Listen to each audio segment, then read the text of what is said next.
오늘 주실 말씀은 로마서 12장 1절에서 2절 말씀입니다.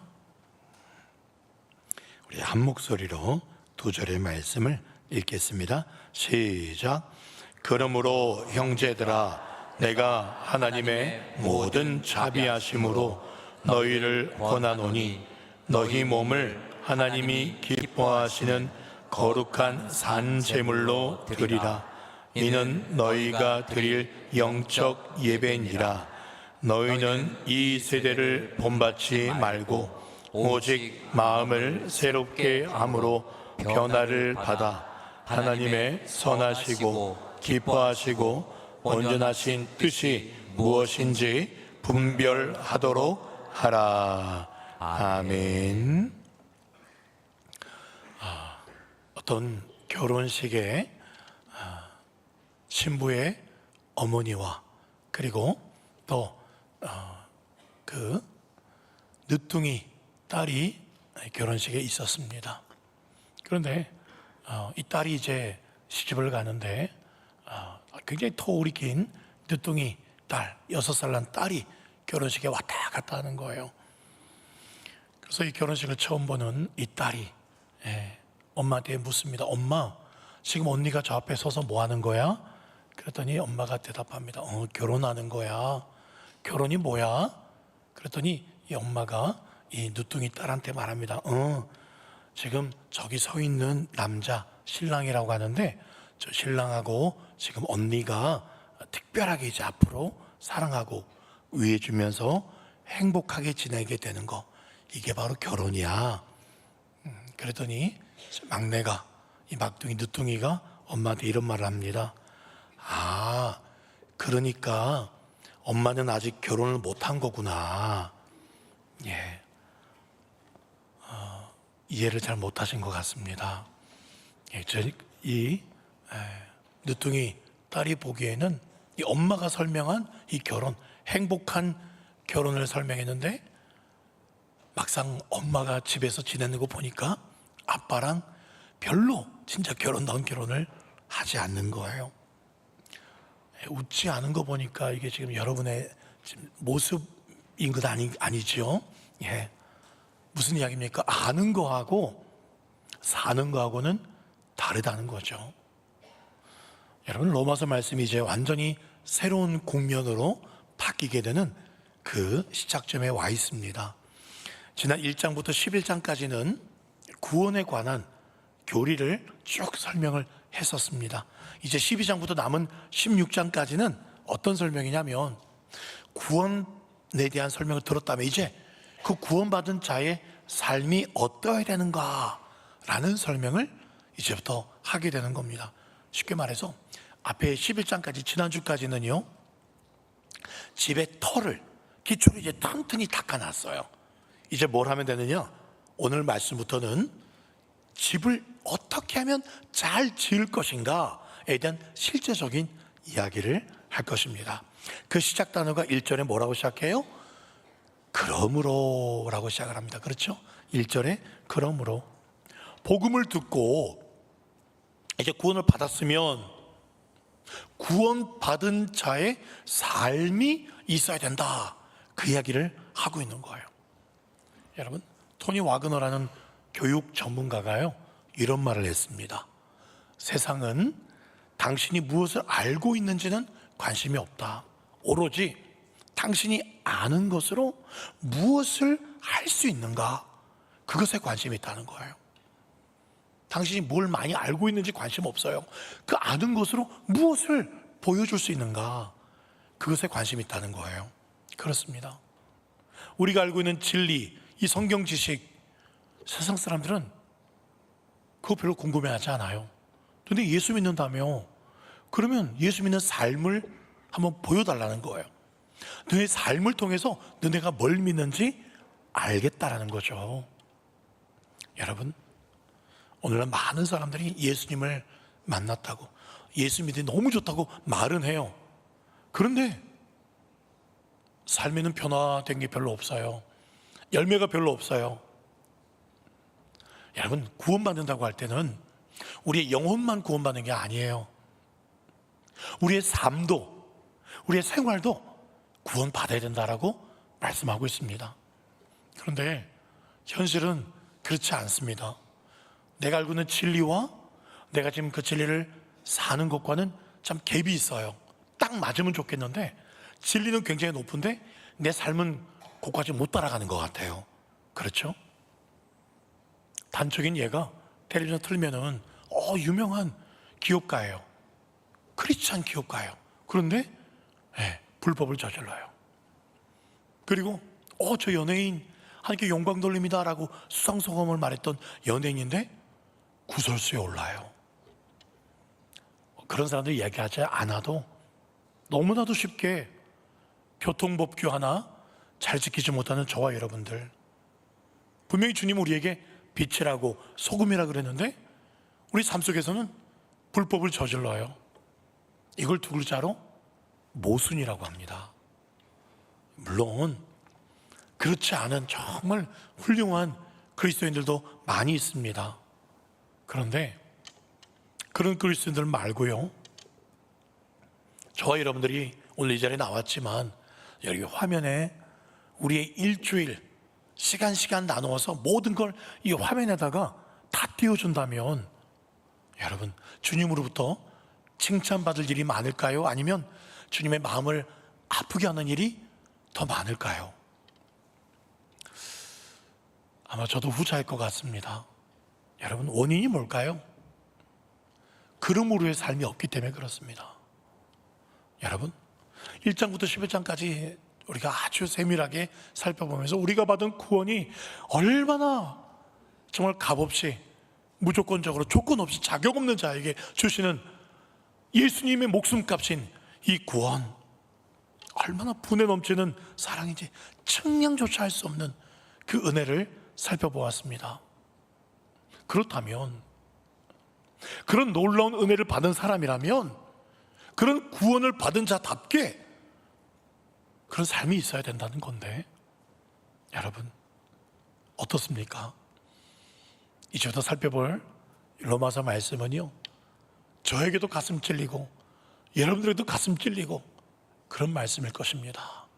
왜냐하면 이제 실제적으로 집을 세워야 되기 때문에, 잘 세워야 되기 때문에 그렇습니다. 여러분, 우리의 삶이 너네가 정말 구원받고 그 감격한다면 너의 삶도 따라와야 된다는 것이 얼마나 중요하냐면 주님께서 이렇게 권면하세요. 1절에 보십시오. 하나님의 모든 자비하심으로 이제 너희에게 말해줄 거야. 하나님의 모든 자비하심으로, 이게 중요하다라고 지금 강조하고 있어요. 하나님의 모든 자비는 뭡니까? 최고의 자비는 뭡니까? 바로 하나밖에 없는 예수님을 우리에게 주신 거예요. 최고의 자비지 않습니까? 그 예수님을 제물로 삼으실 만큼 우리에게 베푸신 그 자비, 이제 우리에게도 권합니다. 뭘 권하는지 아세요? 바로 이거예요. 1절 말씀 이후에 예수님을 제물 삼았듯이 그렇게 자비를 주었듯이 너희도 제물이 되어라 라는 거예요. 말씀을 잠깐 띄워놓으십시오. 여름 성경학교 때 아이들에게 목사님이 이렇게 묻습니다. 너희들 은혜 받았지? 예. 그럼 너희들 앞으로 커서 어떻게 하나님께 영광 돌릴 거야? 그래서 하나이가 저는 의사가 되어서 하나님께 영광 돌리겠습니다. 저는 선생님이 되어서 하나님께 영광 돌리겠습니다. 그럼 저는 경찰이 돼서 하나님께 영광 돌릴 건데 저는 구체적으로 도둑을 잡아서 그 도둑을 산제물로 하나님께 바치겠습니다. 그렇게 말했대요. 저기 말씀 보세요. 저 말씀에는 도둑을 산제물로 바치라는 말씀이 없습니다. 뭘 산제물로 바치라? 너희 몸을. 많은 사람들이요, 하나님은 참 좋으신 분이야, 내가 힘들 때 나를 달래주시고 위로해주시고 격려해주시고 도와주시고, 참 하나님은 너무 좋아.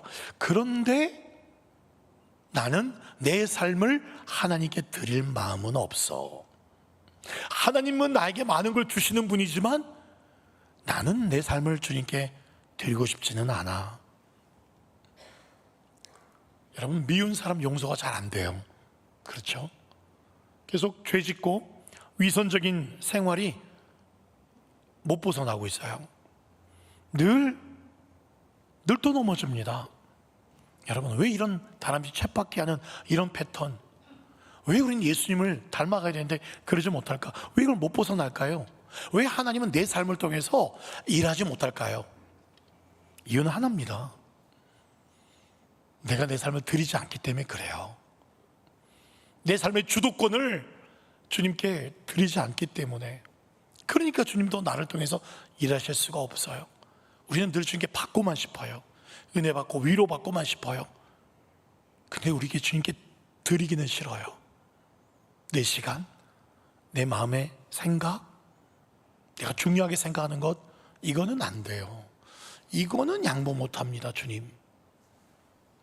그러니 나를 통해서 일하실 수가 없는 거예요. 오늘 이상한 말이 나옵니다. 말이 안 맞는 말이 나와요. 뭐냐면, 재물인데 무슨 재물을 드리라? 무슨 재물? 산재물이에요. 여러분, 재물을 드릴 때는요, 죽여서 드리는 거예요. 피를 다 빼고, 그리고 안에 내장 다 꺼내고 각을 떠서 그렇게 불태워 드리는 게 재물이거든요. 그런데 산재물을 드리래요. 이건 앞뒤가 안 맞는 말이에요.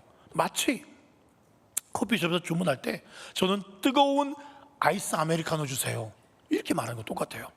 뜨거운 아이스 아메리카노, 이 말이 안 맞잖아요. 이게 무슨 뜻이냐면요, 이런 겁니다. 하나님께서는요, 우리가 죽어야 될 재물이 되어야 돼요. 근데 우리를 안 죽여요. 우리는 여전히 살아있어요. 대신 누구를 죽여요? 예수님을 죽였어요. 예수님이 죽으셨어요. 그런데 정확히 말하면 예수님이 죽을 때 우리도 같이 죽었다고 분명히 기록하고 있어요. 우리도 예수님 죽은 걸 우리도 같이 죽었다라고 주님이 인정해 주셨어요. 근데 아직 죽진 않아서 살아있어요. 근데 예수님 죽을 때 우리 같이 죽었다고 인정해 주시고, 그리고 예수님 정말 부활하셨어요. 그 예수님 살아나게 되셨어요. 그 예수님과 우리도 함께 이제는 일로 왔어요. 중요하니까 그래요. 그 예수님과 함께 우리도 이제 살게 된 거예요. 다시 말씀드리면 우리도 한번 죽었어요. 죽은 재물이 되었어요. 근데 실제로는 우리를 죽일 수 없으니까 예수님을 죽이신 거예요. 그걸 우리가 죽은 거라고 인정해 주셨고, 예수님이 살아나셨는데 그 예수님과 우리가 붙어서 살아야 돼요. 예수님이 살아계시면, 그 살아계심에 우리가 붙어 있으면 되는 거예요. 그게 바로 산재물이에요.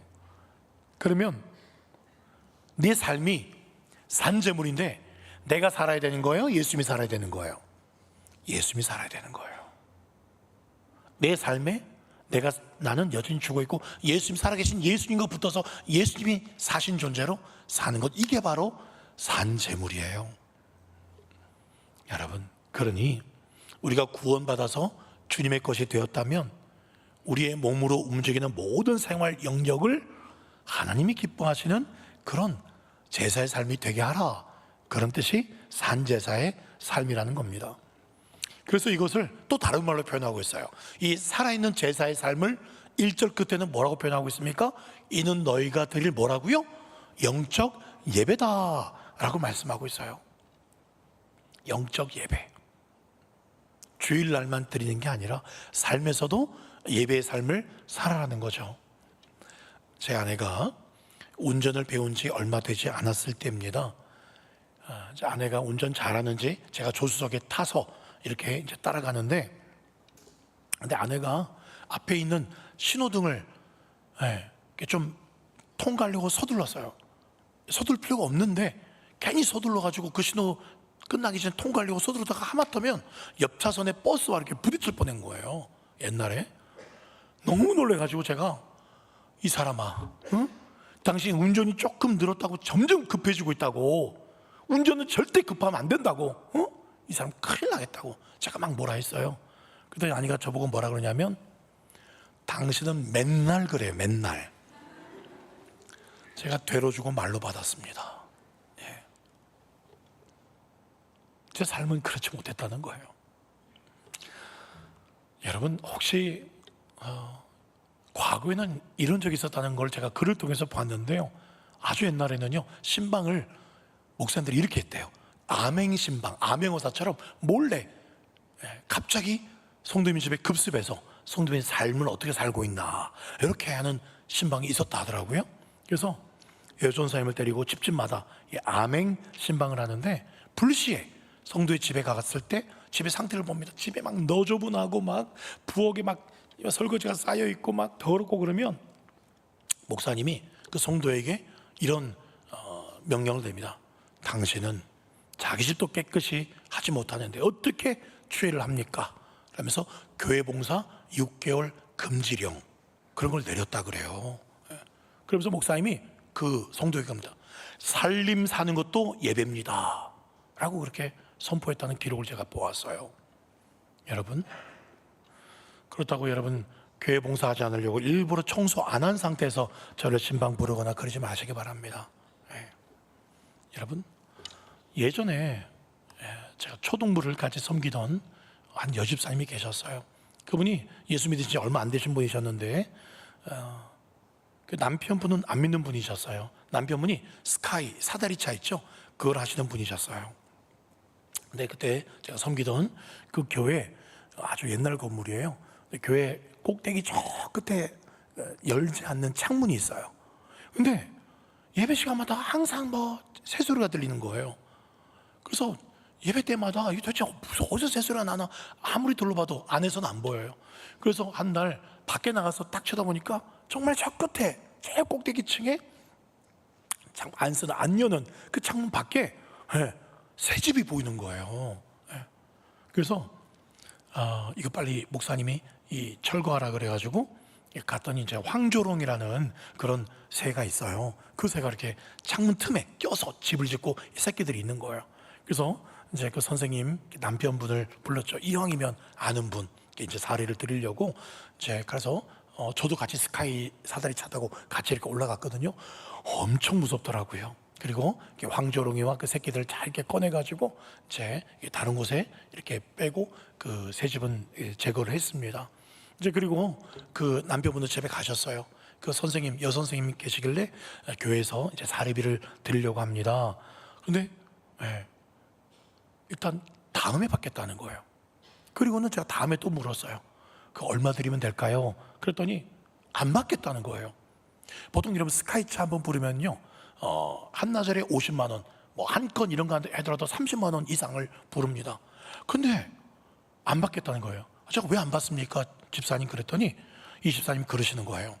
남편에게 교회에서 이렇게 돈을 준다는데 얼마 주면 될까요? 남편한테 물었더니 남편이 뭐라 그러냐면, 야야, 네 교회가 내 교회인데 내가 어찌 돈을 받겠노? 그러셨다는 거예요. 이 남편은 교회 안 나와요. 그런데 부인에게 네 교회가 내 교회인데 내가 어찌 돈을 받겠노? 그래서 돈을 안 받겠다고 남편이 그러셨다는 거예요. 돈 안 드렸어요. 그래서 제가 기억에 나중에 10만 원 억지로 이렇게 뭐 밥이라도 한 끼 사드시라고 드렸던 걸 기억하는데, 저 그 말 한마디, 네 교회가 내 교회인데 어떻게 돈을 받겠노? 이 말은요, 평소에 이 여집사님이 남편을 얼마나 잘 섬겼으면 남편이 네 교회는 내 교회다 이런 말을 할까? 이 여집사님이 정말 산제사의 삶, 예배자의 삶을 집에서 남편에게 그렇게 살고 계셨구나, 그런 감동이 왔습니다. 여러분, 뭐 대단한 거룩한 뭐 선교사님 그런 분들의 삶만 하나님께서 받으실 만한 산제사의 삶일까요? 영적 예배일까요? 그렇지 않아요. 그런 선교사님을 후원하기 위해서 하루에 12시간 이상씩 열심히 여러분들이 날마다 공작에서 땀 흘려 수고하는 여러분의 삶 또한 똑같은 산제사의 삶인 줄 믿습니다. 하나님 보시기에 다 똑같아요. 똑같은 산제사의 삶이에요. 먹든지 마시든지 직장 다니든지 공부하고 집안일하고 남편과 가족을 섬기는 모든 생활 속에서 하나님이 기뻐하신다면 이게 바로 영적인 예배가 된다는 것입니다. 그런데 많은 분들이 예배가 끝나면 나가실 때 예수님 안녕히 계십시오, 저 이제 집에 갑니다, 랄라랄라 일주일 동안 이제 예수님은 교회에 남겨두고 갑니다. 마치 요셉과 마리아가요, 예수님이 12살 때 성전에 왔다가 예수님이 이제 함께 있는 줄 알고 하룻길을 갈릴리 쪽으로 올라가고 있었어요. 근데 안에 예수님이 안 계셨던 거예요. 그래서 다시 성전에 돌아가는 장면이 나옵니다. 저와 여러분의 모습이 혹시 이런 모습이 있지 않습니까? 예수님을 교회에 놔두고 예배 때만 예수님 만나고 예수님 안녕히 계십시오 따라오지 마세요. 월요일부터는 제 생활에 따라오는 거 아니에요. 예수님 계세요. 여러분, 아니에요. 예배당 나갈 때 예수님 모시고 가세요. 여러분 직장 갈 때도 예수님 모시고 가세요. 시장 갈 때도 예수님 모시고 가세요. 많은 분들이 목사님 삶이 너무 힘듭니다. 일상이 너무 분주하고 너무 바쁘고 할 게 많고 진로를 위해서 이것저것 너무 바빠요. 힘들어요. 여러분 그것 때문에 힘든 게 아니에요. 여러분 아무리 힘들어도 예배 때 나오면 어떻습니까? 찬양하고 말씀 듣고 할렐루야 은혜 받고 예배 때는 그 힘든 게 저는 느껴지지 않아요. 예배 드릴 땐 그렇죠? 근데 왜 갑자기 일상으로 돌아가면 힘이 든 걸까요? 이건 한 가지입니다. 예배가 끊어지니까 그래요. 일상의 예배가 끊어지니까 힘들기 시작한 거예요. 언제 우리가 힘이 납니까? 똑같이 힘들어도 하나님을 찬양하고 높이고 주님의 은혜가 임하면 힘들지 않아요. 그런데 일상에 나갈 때는 그 예배드리는 삶이 끝나니까 하나님을 높이지 않으니까 하나님을 동행하지 않으니까 그러니까 힘들어지는 거예요. 월요일부터 예배가 딱 끝이 나버려요. 그게 아니라는 거죠. 월요일도 화요일도 토요일까지 너의 삶이 거기서도 예배의 삶이 되어라. 그럼 힘들지 않습니다. 잊지 마십시오. 오늘 말씀은 하나님이 기뻐하시는 거룩한 산 제물이 있다라고 말씀하셨어요. 반대로 말하면 하나님이 기뻐하지 않는 그런 제물의 삶도 있다라는 거예요. 여러분 정말 부담되는 말씀 먼저 산제물도 부담되고 영적 예배도 부담되는데 진짜 부담되는 단어가 뭐냐면 우리 보고 거룩한 산제물이 되래요. 거룩한.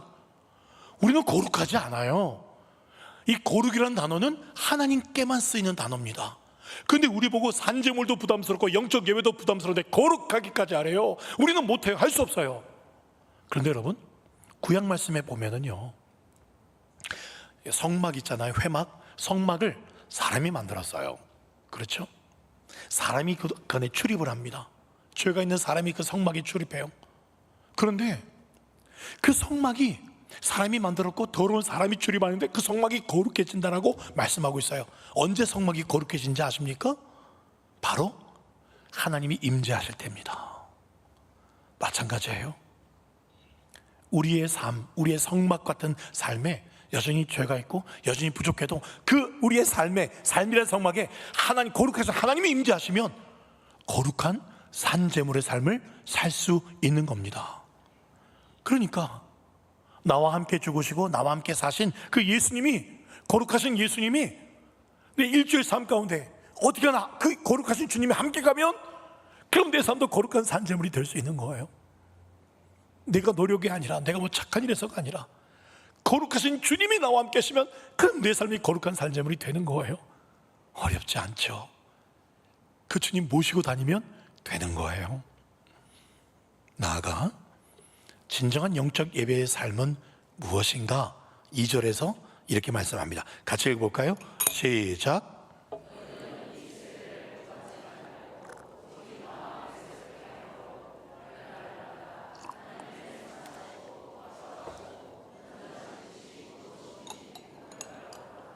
아멘. 사실 오늘 1절만 설교할까 생각도 했어요.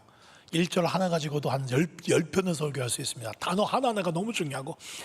그런데 로마서를 또 빨리 끝내야 되기 때문에 2절 다음도 기회가 되면 또 1절 따로 2절 따로 좀 더 풍성하게 말씀을 드리겠습니다. 여러분 진정한 영적 예배의 삶은 바로 저거라는 거예요. 이 세대를 본받지 말래요. 이 세대를 본받지 말래요. 이 세대의 풍조가 어떤데요? 이 세대가 도대체 어떻길래 본받지 말라는 겁니까? 이 세대는요 끊임없이 우리에게 뭐라 그러냐면 너는 지금 이게 필요해. 넌 지금 많이 부족해. 그래서 그런 광고 있잖아요. 광고를 보면은 항상 그 안에 숨겨진 의미가 있습니다. 뭐냐면 너는 지금 이게 필요해. 넌 이게 부족해. 넌 지금 치킨이 땡긴다. 계속 이렇게. 넌 지금 이게 필요해. 넌 지금 더 큰 집이 필요해. 이런 식으로. 진짜 행복하려면 이거 가져야 돼. 더 채워야 돼. 이게 광고 마케팅의 전략입니다. 근데 복음은요, 정반대입니다. 너는 그게 필요하지 않아. 너는 그거 없어도 충분해. 너는 그렇게 안 살아도, 그런 옷 안 입어도 너는 충분히 인정받아. 너는 비교받을 필요가 없는 정말 사랑받고 있는 존재야. 그거 없어도 괜찮아. 넌 이미 사랑받고 있기 때문에 너의 가치를 높이려고 그거 사지 않아도, 그런 집에 안 살아도 너는 이미 충분히 너무너무 존귀한 사람이야.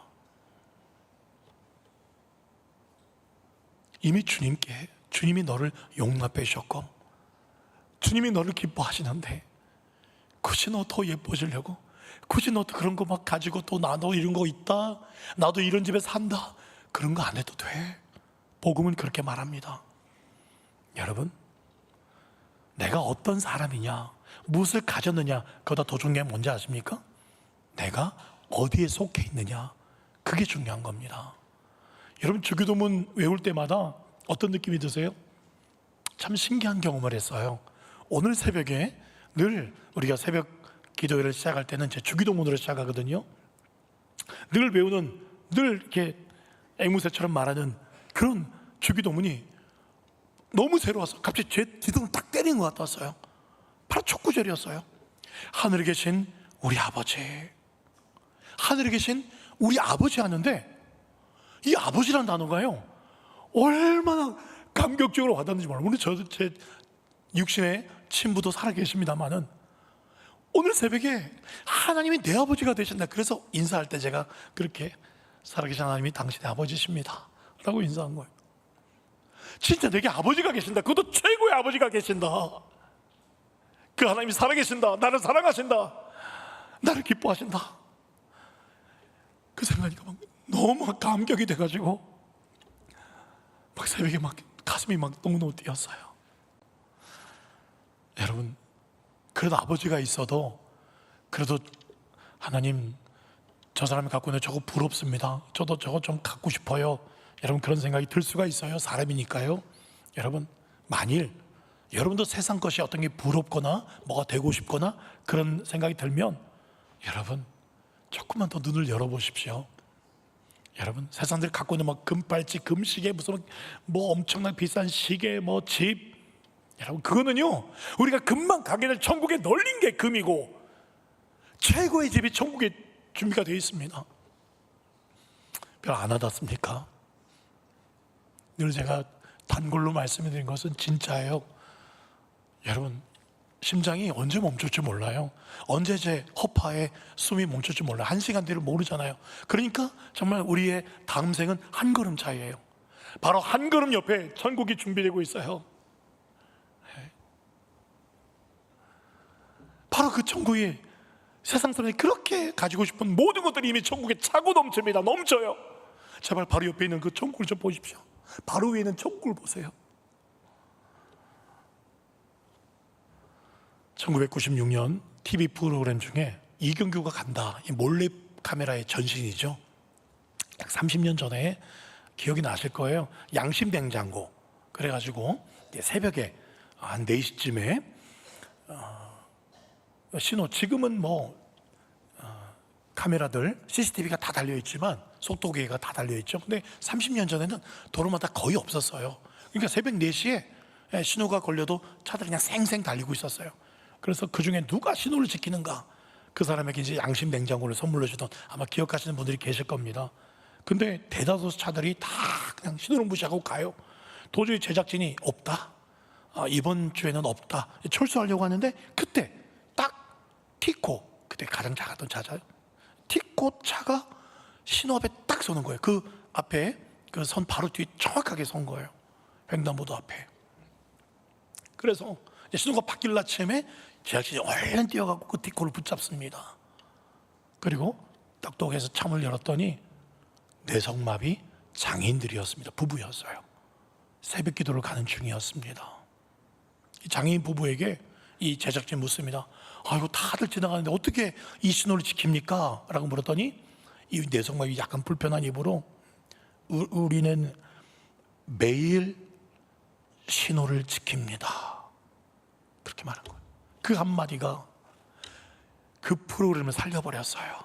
그 다음부터 그 프로그램 엄청나게 시청률이 높아지고, 그것 때문에 그 양심 냉장고 타려고 막 전부 다 그렇게 서고, 막 어떤 차가 삐져나오면은 막 다른 차들이 요구하고. 기억나시죠?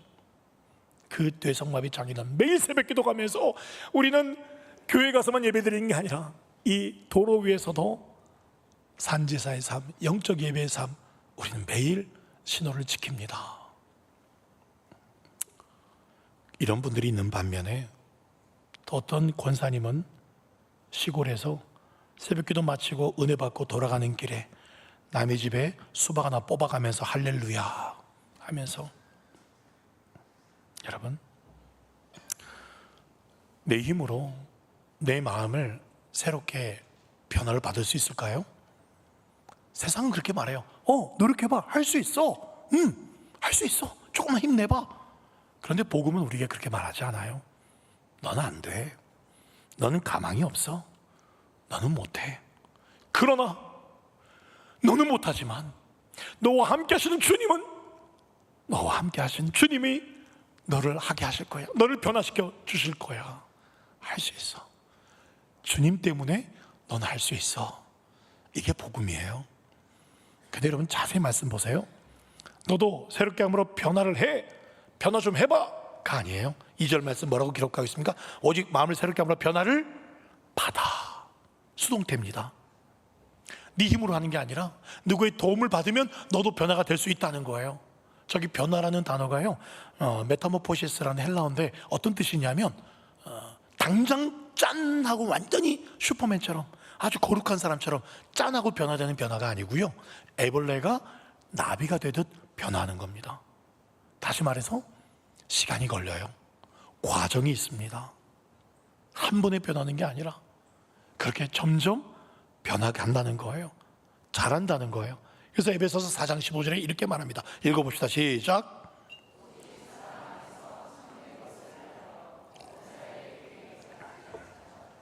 그는 머리니 곧 그리스도라. 잘하는 거예요. 여전히 변화 안 되는 것 같죠? 가끔 성도님들이 이런 말씀하셔요. 목사님, 아무리 하나님이 은혜롭고 해도 인간은 안 바뀌더라고요. 그런 말을 참 저도 듣고 종종 하실 거예요. 근데 저는 동의하지 않습니다. 그 사람의 어떤 그 기질은 좀 남아있을 수 있지만 그 사람이 늘 그랬던 어떤 성품은 바뀔 수 있어요. 그 사람의 개성, 그 사람의 어떤 모습, 그런 건 좀 남아있을 수 있어요, 흔적은. 그러나 바뀔 수 있습니다. 베드로도 바뀌었어요. 바울도 바뀌었어요.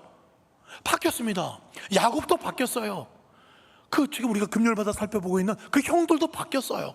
우리도 바뀔 수 있어요. 내가 아니라 내 안에 계신 예수 그리스도의 복음이 우리를 바꾸게 하실 줄 믿습니다.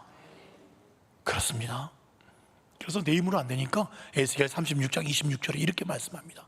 또 새 영을 너희 속에 두고 새 마음을 너에게 준다. 우리가 할 수 없으니까 주님이 새 영과 새 마음을 주신대요. 그럼 부드러운 마음이 된대요. 27절에도 보니까 내 영을 너희 속에 두어 너희로 내 율례를 행하게, 너희가 내 규례를 지켜 행하게끔 내가 해주겠다. 내가 내 성령을 부어주고 내 마음을 너에게 부어주겠다 라고 말씀하고 있어요. 여러분, 어떠세요? 우리 안에 계신 성령님과 여러분의 마음은 얼마나 맞으십니까? 라디오도요, 요즘에는 뭐 전자식이라서 미리 세팅값을 해놔서 1번 들으면 어떤 라디오 나오고 하지만, 옛날 여러분 라디오 수동으로 이렇게 주파수 맞춤 해보셨습니까? 저도 해봤어요. 근데 정확히 딱 맞추면 또렷하게 FM 98.7 딱 이렇게 잡히면 너무 좋아요. 선명하게 들려요. 맞습니다.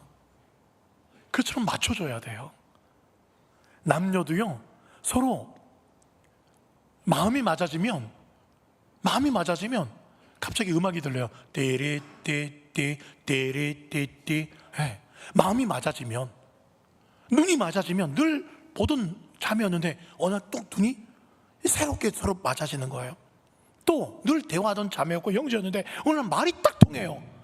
그러면 떼레떼떼 하면서요, 그럼 역사가 일어나는 거죠. 역사가 일어나는 거예요. 여러분, 라디오 주파수만 맞출 게 아니라 누구와의 사람과의 마음만 맞출 게 아니라 매 순간 도우시는 우리 삼위 하나님, 그분과 우리의 마음이 맞아진다면 어떤 일이 벌어지겠습니까? 그러면 정말 우리가 변화가 되고요, 하나님의 선하시고 기뻐하시고 온전한 뜻을 분별하며 살 수 있을 줄 믿습니다.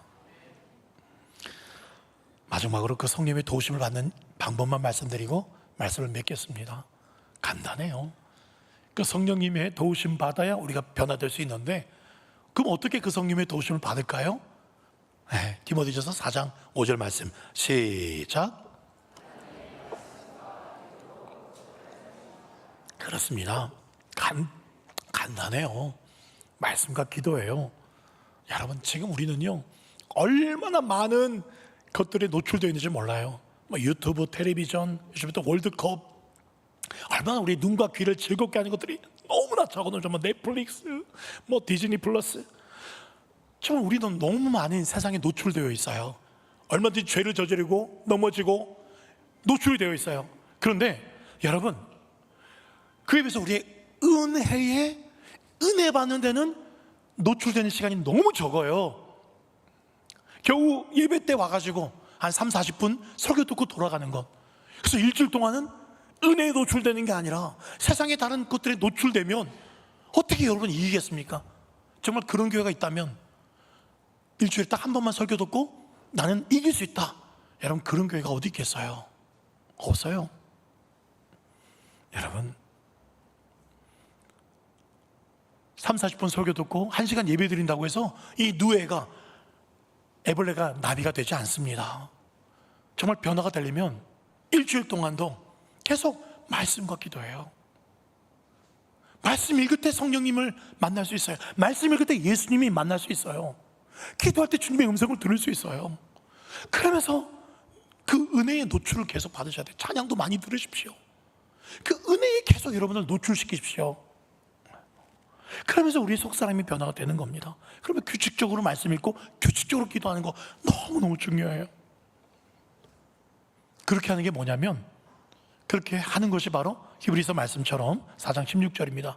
때를 따라 돕는 은혜를 얻는 방법이 그거밖에 없어요. 은혜의 보좌 앞에 나아가는 방법이 그거밖에 없어요. 말씀을 맺도록 하겠습니다. 인생은 평범합니다. 일상적인 것들이 계속 반복이 되어요. 그러나 그 일상적인 일들에 다람쥐 쳇바퀴 하는 돌아가는 일상에 생명의 복음이 들어가면 여러분의 변화가 되기 시작합니다. 생명의 복음이 들어가면 하나님의 능력으로 여러분의 삶이 변화가 될 것입니다. 아까 말씀드렸죠. 하나님이 은혜를 주시는데 마음만 맞출 게 아니라, 여러분 배수구에 보면 배수가 어긋나 있으면 하나님은 물을 주시는데 물이 새요. 내가 왜, 저희 집은 13층이거든요 그래서 13층은 수압이 약하다 하더라고요. 근데 지금은 잘 나오고 있습니다만, 여러분 수압이 약하면 이유가 여러 가지가 있어요. 어디가 새고 있기 때문에 그래요. 근데 이 배수가 정확히 맞추면 물이 콸콸콸 쏟아져요. 하나님과 여러분의 마음이 정확히 맞으면 은혜의 생수의 강이 눈물 쏟아질 수 있는 거예요. 뭐가 막혀 있습니까? 저희 목양실에 세면대가 막혀 있을 때 이상은 장로님 부르면 이상은 장로님 막힌 거 뚫어줘요. 뭔가 막히고 뚫어버리면은 콸콸콸 잘 내려가요. 하나님의 은혜가 콸콸콸 지금 부어주고 계신데 뭔가 어긋나 있습니까? 뭐가 막혀 있습니까? 맞추십시오. 빼내십시오. 그러면 여러분 변화가 될 수 있어요. 그렇게 주님과 내 마음을 맞춘다면, 오늘 새벽에 주신 감동을 한 줄 썼어요. 정말 주님, 제가 그 능력의 주님, 놀라우신 주님과 제가 정말 조성진 한 명이 마음을 제대로 맞추면, 주님, 이 남목 땅에, 이 동구 땅에, 울산 땅에, 이 나라에 어떤 일이 벌어질 수 있을까요? 바울 한 사람이 주님과 마음을 딱 맞췄더니, 그랬더니 유럽이 변화가 되고 이렇게 되는데, 다니엘 한 사람 때문에, 요셉 한 사람 때문에 저도 정말 주님과 제 마음을 맞춘다면 어떤 일이 일어날 수 있을까요? 흥분되었어요. 기대가 되었어요. 진심입니다. 사랑하는 여러분, 빌립보서 1장 27절 말씀에 오직 너희는 복음에 합당하게 생활하라. 거룩한 일이 따로 있는 게 아니에요. 신학교에 가는 것만 주의 일이 아닙니다. 여러분이 예배 마치고 집에 돌아가서 주님의 마음으로 열심히 설거지하고 직장에 가서 일하고, 이 모든 것들이 산제사 영적 예배입니다. 그렇게 여러분 2세대 본받지 마시고 늘 주님의 은혜에 노출되십시오. 은혜의 이런 말씀과 기도 가운데 또 주님 이름 부르십시오. 예수 이름에 능력이 있습니다. 예수 이름 부르시오. 아까 불렀던 찬양처럼 여러분 힘들 때 그 현장에서 예수 이름 부르세요. 주님 찾으세요. 주님, 거룩하신 주님이 함께 하시면 바로 그곳이 거룩한 하나님의 나라가 될 줄 믿습니다. 그렇게 이번 한 주 동안도 삶으로 정말 주님 받으실 만한 산제사의 영적 예배의 삶으로 주님 성령 꼭 붙잡고 주님 부으시는 콸콸콸 쏟아지는 은혜가 여러분의 삶 가운데 풍성히 넘치기를 예수님의 이름으로 축원드립니다.